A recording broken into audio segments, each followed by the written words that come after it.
Hey guys, and welcome to a really good show. I'll have that edited out later. Anyway, so welcome to this video where I'm going to be going over the 11.5 patch notes.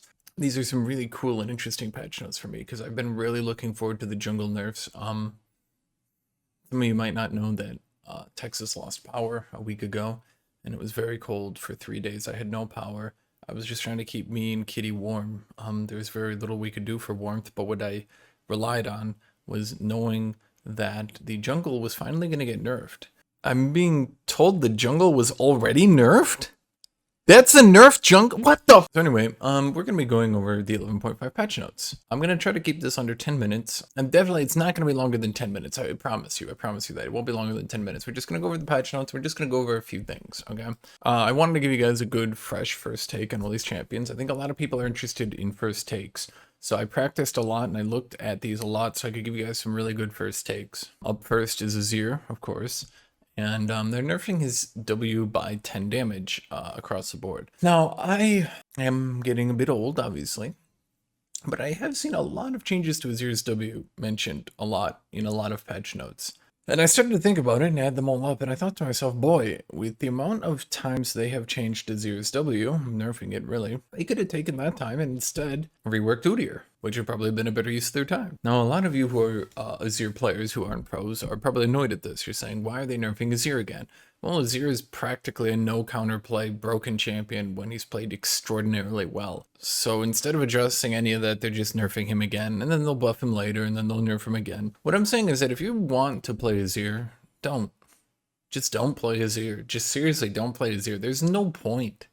Just give up. Okay, just give up. That's my actual advice to you. If you're maining Azir, if you're trying to play Azir, don't give up. Just give up.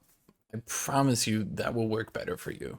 Up next, we have Gragas. Now, Gragas is a very annoying champion. He's been dominant in top lane recently due to his ability to build Bramble Vest, to destroy bruisers, and because of his E. Now, his body slam is a very unique gap closer in that the hitbox of the body slam is actually in front of the body slam itself. If a Gragas and another champion gap close into each other, Gragas will always win, knock them back, stun them, canceling their gap closer and gaining an advantage. You'll see this where you can body slam into Camille, and if they're both gap closing into each other, Gragas wins. It's the same thing with Jax, it's the same thing with Aurelia, with any of these champions. So Riot has finally taken the time to address this issue by nerfing his Q mana cost. No, they're not looking at Bramble Vest, no, they're not looking at Body Slam or anything that causes him to be an extreme lane bully. They're just nerfing his Q mana cost. Yeah, so up next, we have Jax. Now, Trinity on him sucks really badly. He really struggles into mage matchups. He has a extraordinarily weak early game, especially into picks like Malphite, champions that rush Bramble Vest, you know, generally that sort of stuff. So instead of doing any of that, they're just buffing his damage per level. Now you might be wondering why, you know, Jax is a counter pick. Well, he's been having issues with champions like Fiora, Aurelia, due to nothing I can think of. I mean, I can't think of any reason he would be struggling against those champions. Any at all. Can't think of one. Next up is Karma. Now, you're probably noticing a pattern here of Riot has a tendency to nerf, buff, power creep, anti-power creep, etc., etc. So they nerfed Karma's Q cooldown because they don't want Karma at Worlds. To my knowledge, that's basically it. They don't want Karma played at Worlds. So they nerfed the fuck out of her, and then at the beginning of the season, they'll probably buff her up again. If you're a Karma main, you're probably used to this. This is a pretty consistent thing that they do often. So there's not really much to talk about here. Kogama's getting the health damage on his W increased again. I feel like once again I've seen this patch note before. I might be getting old, but I might have seen something similar to this before. I'm not really sure what they're trying to do with him. Honestly, I don't know what they're trying to do with him. I mean, they're trying to like, it's like when you got like a square pack. I can't make a square with my hands. Can anyone make it like a square with their hands? I mean, how would you do that, right? Like maybe like, it's okay, right?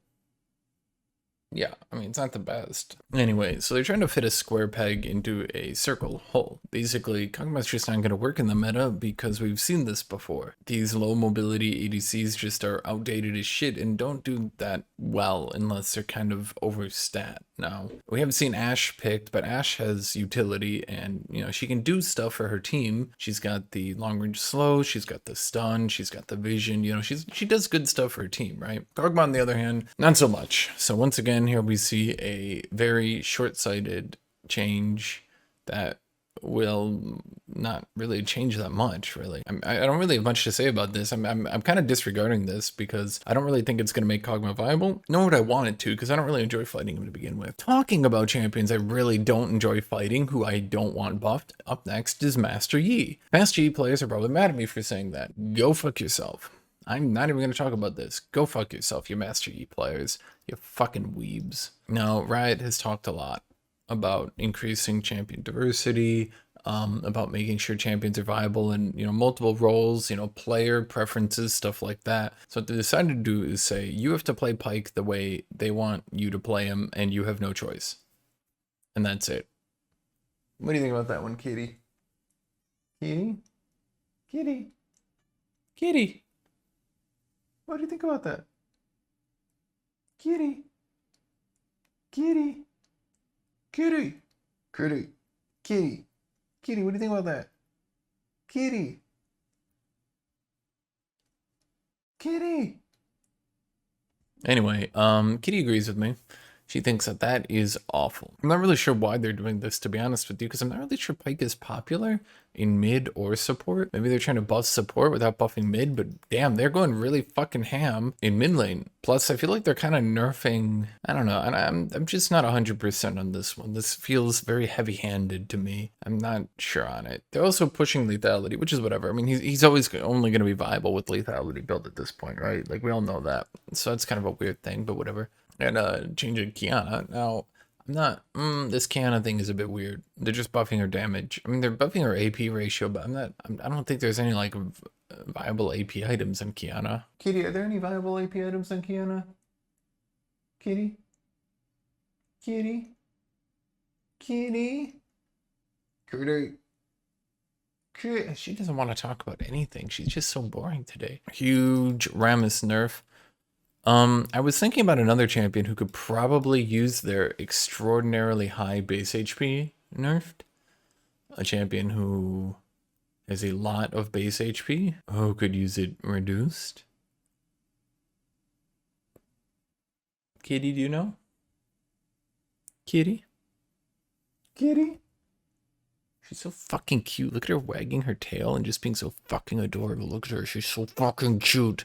I love her. Anyway, nerf on Rel. I'm gonna be honest, if she's dominating the pro scene, she's dominating the pro scene. She didn't exactly seem weak to me. She never seemed weak to me. I'm not sure where that rumor came from. Okay, not much to say about this one. Just a nerf on her armor, on her cooldowns, and honestly, probably for the best. A buff on Samira, her damage growth and her AD ratio on her Q at the later ranks. I don't think this is gonna make her playable, but they probably are doing something not so smart here. Now, let me tell you why this isn't really that smart. After you nerf a champion, you should buff them to where you think they should be, not do what I would call salami buffs. That's when you buff a champion slightly, to buff a champion slightly, to buff a champion slightly. The reason salami buffing tends to backfire is players will look at these buffs and not think that they're very big, and these ones aren't. But the next buffs also won't be very big, and the next buffs also won't be very big. And so no patch note will ever look big, and it will never make it look like the champion is top tier and playable. The problem is when you add up all these patch notes, they will make a very strong champion. Now, Riot has had a big history of doing these salami buff tactics, right? And they tend to not work out because the champion, once they start being popular, all those buffs have added up really hard, and that champion tends to start being OP.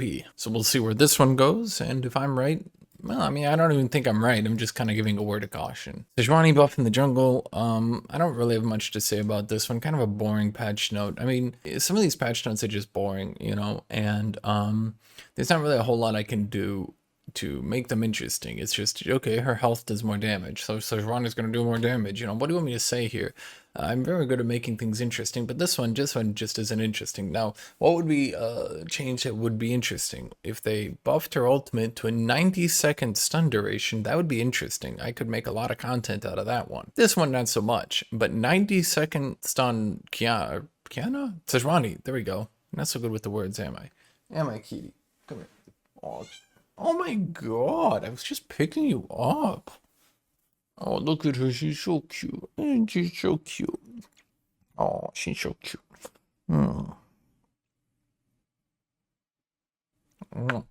Okay.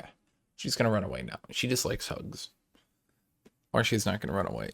You know, she just likes proving me wrong. She's such a cat. You're such a cat. Kitty, don't go in front of me. Kitty. Kitty. Kitty. Kitty, come on. Okay, come back here. There you go. Okay, now lay down. Lay down, little kitty. Come on, lay down. There we go. Lay down. There you go. Okay, I've got Kitty now. She's so cute. Okay, this next nerf I'm very sad about. They're nerfing Delphine. I just don't think that that's okay. She didn't do anything wrong. Delphine is a treasure, and she should never be nerfed.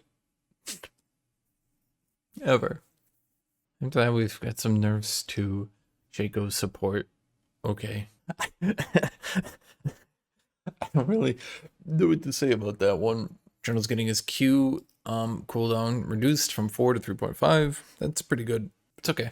It's one of those changes where it's like, yeah, okay, sure. It's probably not going to make him viable. I don't think it'll make him viable, but it's like, okay, sure. Nerfs on AP Twitch, buffs on AD Twitch, but I feel like that's a little bit of a misconception because the buff on his ultimate is still going to buff AP Twitch. I mean, a little bit more damage is a little bit more damage, and a little bit more duration is a little bit more duration. So even for AP Twitch, it'll be a tiny bit of a buff, but yeah, I mean, it's overall a buff for Twitch. Giant nerf on Udyr. With all the changes they've done to Udyr recently, I can't help but wonder, maybe delving into the champion a little bit more would be a better use of your time than going buff, nerf. Some Viego stuff that I'm not smart enough to understand. I mean, I do, but it's funnier if I say that. Basically, they're nerfing his turret diving is the gist of all this, that they're nerfing his turret diving. They're doing some changes to muramana as well. I'm not really sure what to say about this one. They're nerfing some of its flat damage on auto attacks, but they're buffing its damage onto abilities. And then they're also making abilities do bonus total attack damage onto stridebreaker.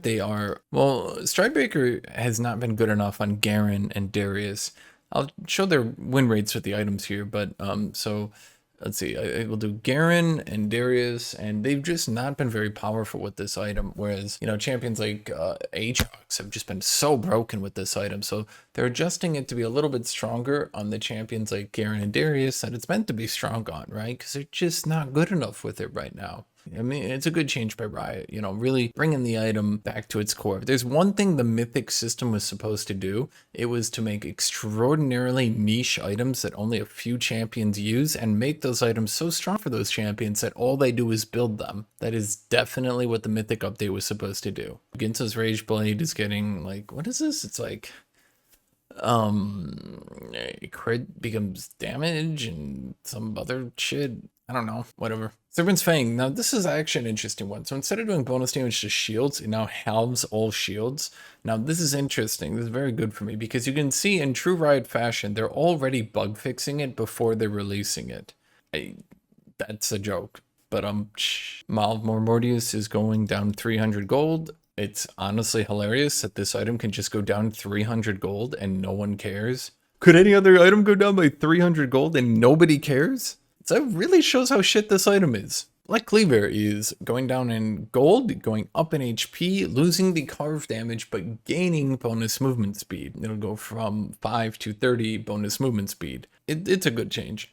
Other than that, there are some bug fixes and stuff. Ooh, that's a good bug fix right there. I hope we see some of that. Not against me, though. Anyway, this was my 11.5 patch review. I hope you all enjoyed this, and I enjoyed making this, and I hope you all come back and watch again because, boy, I actually don't hate making video content. And let me tell you why. Because every second I spend making video content is a second I am not playing League of Legends, which works out for me. That's fantastic. Boy, that really sucked as a smile, didn't it? Jesus Christ.